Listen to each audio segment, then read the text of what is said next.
Hola, ¿qué tal amigos? ¿Cómo están? Les saluda el licenciado Omar Antonio Torres Barrientos. Soy licenciado en Derecho.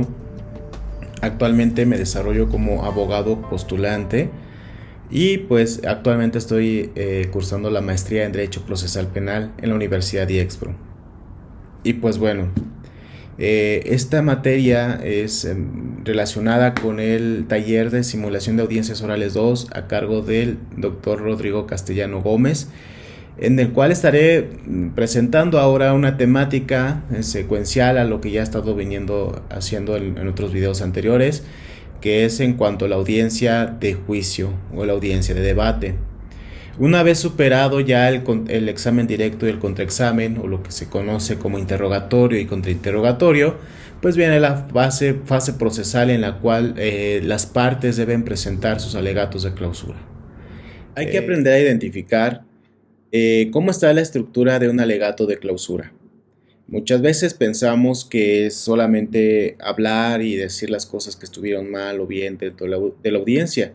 Y aunque si bien es cierto, hay cosas que nos pueden servir para poderlo replantear o más bien decirlo en los alegatos de clausura, es necesario que tengamos bien memorizado, bien aprendido qué es el alegato de clausura y cómo está estructurado. En primer momento hay que tener en cuenta que el alegato de clausura, pues debemos de tener primeramente el tema, ¿sí? ¿En qué sentido? En el sentido de que debemos seguir la misma línea del alegato de apertura que nosotros ofertamos o lo que hicimos para que podamos tener esa misma continuidad. Una vez que ya tenemos el tema, debemos de basar nuestro alegato de clausura en base a los hechos. No se trata de nuevamente repetir los hechos tal y como sucedieron, sino los más relevantes y los que sirvan para nuestra teoría del caso. Las pruebas es otra parte de la estructura del alegato de clausura.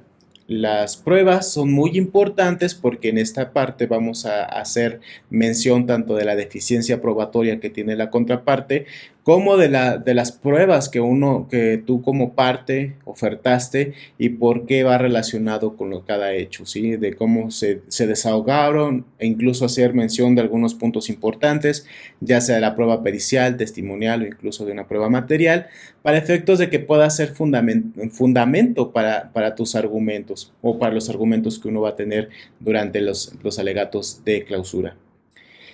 Debemos de tener los fundamentos jurídicos como un cuarto punto, los elementos jurídicos. En esta parte les pongo un ejemplo. Yo voy a arrastrar acerca de lo que son la falta de los elementos objetivos y subjetivos del tipo penal. Es necesario porque la clasificación jurídica que ha dado el Ministerio Público no obra, o no más bien no encuadra con los hechos, incluso con la teoría probatoria que se desahogó en la audiencia. Entonces, en este sentido, yo voy a estar arrastrando precisamente este tipo de situación para efecto de que los elementos objetivos y subjetivos, pues no aclararlo de que no sean concretados. Más adelante, en la audiencia, o más bien en la simulación de audiencia de alegatos de clausura, voy a estar tomando este tópico, ¿vale? También debemos de tomar como último punto, como quinto punto, que son la conclusión. ¿Qué es lo que implica la conclusión? Aquí vamos a explicarle al tribunal por qué debe fallar a tu favor, ¿sí? ¿Por qué el tribunal debe fallar a mi favor? Y pues dar algunas cuestiones que respalden, tal vez alguna jurisprudencia, doctrina, incluso pues algunos principios del derecho que nos pueden armonizar con estos alegatos de clausura para efecto de que el tribunal pueda tener la recepción de toda esta información. De decir, bueno, se probó este tipo de sucesos, pero pues la jurisprudencia, la doctrina también habla acerca de esto y de esto otro. Es muy importante que hagamos una muy buena preparación de nuestros alegatos. Precisamente para ello se dan recomendaciones, como cuáles. Aparte de estos 5 puntos que yo les acabo de mencionar, que deben de ser importantes para el alegato de clausura, es necesario que nosotros pues tengamos en cuenta cuáles son las cosas que debemos enfatizar en los alegatos de apertura. Por ejemplo, pues una vez que ya se ha observado, ¿sí?, las pruebas y ya el tribunal ya tiene una idea de cómo se lleva la teoría del caso, tanto de la defensa como el Ministerio Público, es necesario que uno enfatice su propia teoría, pero también que la sustente, ¿sí? Debemos marcar las razones jurídicas y las razones probatorias por las cuales se debe de optar por nuestra teoría del caso. Otra de las recomendaciones que se nos da es de cuidar mucho el tiempo que se nos da. El tiempo debemos de sujetarnos. En algunas ocasiones el tribunal, pues por la carga de trabajo que ellos manejan, se recomienda que sean cierto tiempo. ¿Sí? No voy a decir que en todas las entidades federativas así sea, pero pues hay que ajustarnos, ¿sí?, al tiempo que se nos dé. Ahora, debemos de relacionar cada uno de los elementos de nuestra teoría del caso, ¿sí? Relacionar, abordar los peritajes, los testigos, irlo relacionando uno con otro, concatenados para efecto de que podamos dar un sustento tanto probatorio como fáctico y también jurídico. Debemos confrontar algunos problemas o puntos problemáticos, ¿sí?, que se derivó en la audiencia debido a alguna circunstancia de la contraparte. Y pues bueno, hay que tener presente de que podemos hacer uso de las debilidades probatorias que tuvo la contraparte, esto para efecto de poderlos utilizar, ¿sí? Mm, Hacer como una especie de también de juego de palabras para poder marcar la diferencia, ¿no?, entre lo que dice tu contraparte y tu teoría del caso. Y bueno, debemos también utilizar pues cierto tipo de emoción, ¿sí? De tener bien nuestro lenguaje corporal para que vaya como que sustentado. Me he dado cuenta que en algunas audiencias, debido a la rapidez o no sé qué es lo que pase ya en la práctica, a veces es totalmente distinto, ¿sí? Porque muchas veces los operadores solamente se dignan a decir lo que piensan o lo que es tal vez el discurso que tenían preparado, pero hasta allí. Entonces, es necesario que también nosotros podamos mencionar o hacer uso también de nuestras emociones, de todos estos elementos que forman parte del lenguaje no verbal, ¿sí? Que parte desde nuestra postura hasta también nuestra gesticulación, entre otras cosas. Esto para efectos de darle también mucho énfasis y sobre todo darle vida a nuestro discurso. Pero bueno, esas son algunas recomendaciones que se nos dan. Ya cada quien le pone su estilo, dependiendo de su personalidad, dependiendo también de su preparación, dependiendo de varios factores. Sin embargo, es necesario la constancia y la preparación. Practicar y practicar y practicar. Esto para que se nos vaya perdiendo o que se vaya perdiendo el miedo tal vez a hablar en público y también hacer un buen uso de nuestro lenguaje, tanto verbal como no verbal. La argumentación también debe de ir de la mano, junto también con todo lo que nosotros somos, ¿vale? Hay que recordar que es una comunicación en la que estamos haciendo ante el tribunal y pues hay que también defender nuestra teoría del caso. Y bueno, sin más preámbulo, pues hay que pasar ahora el ejemplo en el cual estaré desarrollando mis alegatos de clausura.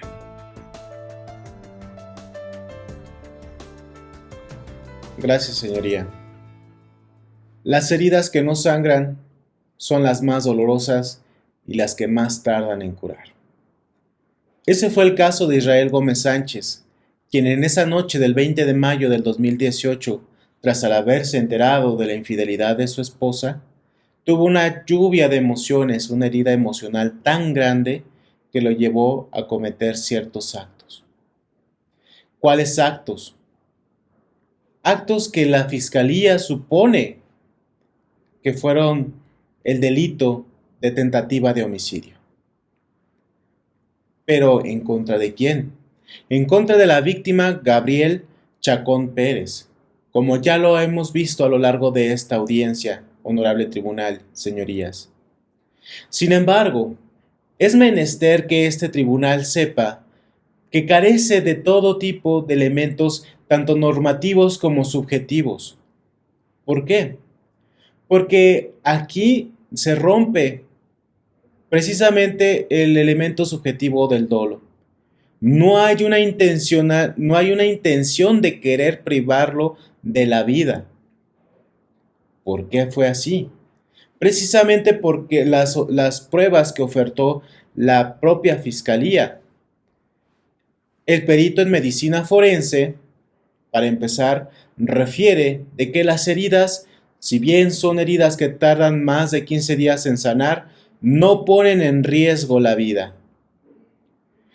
También hemos escuchado a lo largo de esta audiencia a los testigos que estuvieron en ese entonces, los compañeros de Gabriel Chacón Pérez, quienes ellos refieren que no supieron lo que estaba sucediendo en la parte de arriba en el techo, puesto que ellos estaban abajo. Estuvimos escuchando la entrevista de Nehemías, el oficial, que incluso ni siquiera llevaba esa noche sus lentes, por lo que ni siquiera se dio cuenta de lo que estaba sucediendo. Constantemente hemos escuchado a lo largo de esta audiencia, señorías, que los testigos refieren: yo solamente vi cuando éste cayó del techo, cuando se bajó de las escaleras, y vimos la herida. Sin embargo, nunca vieron lo que pasó en el techo. Pero saben que en esta audiencia, señorías, ustedes sí pudieron percibir que hubo un objeto que estuvo grabando desde los aires todo lo que estaba sucediendo. Estamos hablando de la grabación que la defensa aportó como prueba y que se pudo reproducir a lo largo de esta audiencia. En esta videograbación pudimos ver en el momento en el que Israel Gómez Sánchez estaba sentado en la parte superior del techo, tratando de superar este tipo de emociones que estaba pasando. Cuando de pronto llega por la parte de atrás la víctima, Gabriel Chacón Pérez, para tratar de someterlo. Sin embargo, señorías, lo que hizo Israel fue un acto defensivo, puesto que estaba en una lluvia de emociones y en un brote psicótico, como lo refirió la perito en psicología. Estaba en un abismo emocional, donde no estaba consciente del tiempo y espacio. Sin embargo, este solamente trata de buscar zafarse del sometimiento de la víctima de Gabriel Chacón Pérez. ¿Qué nos deja ver, señorías? Que el tipo penal que les está atribuyendo la Fiscalía de tentativa de homicidio no cumple con los requisitos legales que la propia legislación nos marca. A saber, los elementos subjetivos, para empezar, en este caso el dolo. No existe dolo, puesto que no hay una intención de quererle privar de la vida a la víctima Gabriel Chacón Pérez. Y también carece de elementos normativos al quererle quitar la vida a otro. En este sentido, señorías, podemos percibir de que no hay una intención de querer privar de la vida a Gabriel Chacón Pérez. No había la menor intención de hacerlo. Lo que sí podemos referir, y como lo vimos con la pericial en medicina legal como forense que ofertó la parte, si bien son heridas que tardan más en 15 días en sanar, no ponen en riesgo la vida. Por lo tanto, el bien jurídico tutelado por la norma ni siquiera se vio tentado. No se puso en riesgo la vida.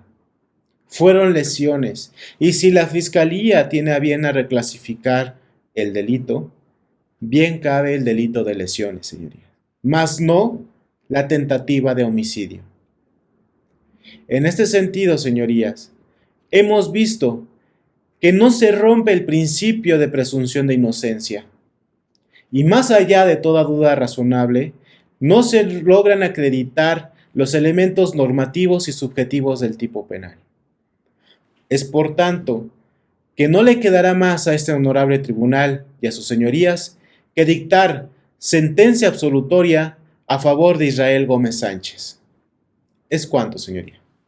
Pues bueno, esto es una simulación precisamente de los alegatos de clausura, en el sentido en el que venimos arrastrando la misma teoría del caso. Si bien es cierto que debemos ser flexibles, puesto que en la audiencia de debate podemos encontrar nuevos elementos que nos pueden ayudar a soportar nuestra argumentación a lo largo de los alegatos de clausura, debemos de ser conscientes de extraer solamente las partes que nos pueden beneficiar. Hay que modificar aquellos aspectos que nos pueden entorpecer para que el tribunal pueda obtener una información completa. Es necesario también que podamos ensayar una y otra vez tanto nuestro lenguaje corporal, nuestra gesticulación, el poder de nuestras palabras, la fuerza y la modulación de las mismas, todo lo que conlleva precisamente la argumentación. Es necesario que como operadores del sistema penal acusatorio hagamos y reflexionemos sobre nuestro trabajo dentro de las audiencias. Si bien es cierto que es una manera apresurada, debemos de tener siempre bien marcado cuál es nuestro objetivo. Si tanto estás de parte de la fiscalía o de parte de la víctima, como asesor jurídico, como si eres parte de la defensa, se debe de proteger siempre y de defender la teoría del caso que se pretenda evidenciar o que se ha evidenciado a lo largo de las audiencias. Pues bueno, espero que les haya servido este material. La verdad es que me ha servido mucho a mí para poder verme, para poder entender ciertas cosas de mi lenguaje corporal. También estoy trabajando en ciertos aspectos que me faltan, pero sé que con la práctica se irán detallando estos elementos que me faltan. Espero que pueda serles de utilidad este video. Me dio muchísimo gusto estar aquí con ustedes, preparar este material. Y pues nos vemos en una siguiente cápsula, en un siguiente video de la tarea jurídica de parte de la maestría de Derecho Procesal Penal. Pues que tengan una excelente noche, un excelente día, donde quiera que se encuentren. Les mando un enorme abrazo a la distancia. Que tengan un excelente día.